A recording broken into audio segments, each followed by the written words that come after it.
गंगा जल की बिक्री के बाद पोस्ट ऑफिस अब सस्ती दरों पर दालें बेचेंगे। केंद्रीय भंडार से दाल उठाने को लेकर राज्यों की ठंडी प्रतिक्रिया के मद्देनजर केंद्र सरकार ने अगले कुछ सप्ताह में दालों की बिक्री शुरू करने का फैसला किया है।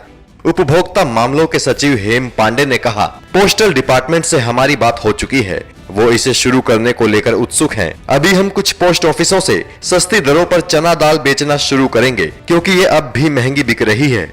उपभोक्ता मामलों के मंत्रालय की एक आधिकारिक विज्ञप्ति में कहा गया कि जरूरी सामानों की कीमत और उपलब्धता की समीक्षा करते हुए अंतर मंत्रालयी समिति ने सुझाव दिया है कि राज्यों में सरकारी दुकानों के अभाव के मद्देनजर वितरण के लिए पोस्टल नेटवर्क्स का इस्तेमाल किया जाना चाहिए। दरअसल हाल ही में खबर आई थी कि कंज्यूमर अफेयर्स मिनिस्ट्री देश भर में फैले इंडिया पोस्ट के विशाल नेटवर्क के इस्तेमाल की संभावनाएं तलाश रही है।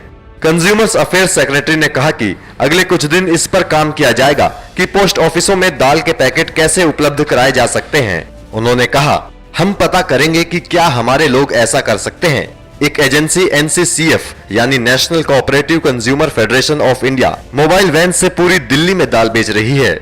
इस साल की शुरुआत में केंद्र सरकार को दूसरे देशों से मंगाई दालें बांटने में काफी मशक्कत करनी पड़ी थी, क्योंकि सब्सिडी पर दाल दिए जाने के ऑफर पर भी राज्यों ने दिलचस्पी नहीं दिखाई।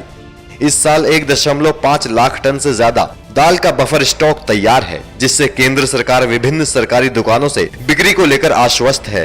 दाल का पूरा भंडार वितरित किए जाने के लिए अब तक किसी प्रोफेशनल एजेंसी का चयन नहीं होता है।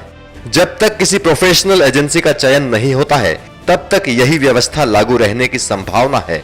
सरकार ने 20 लाख टन दाल भंडार तैयार करने की स्वीकृति दे दी है। NMF न्यूज की रिपोर्ट।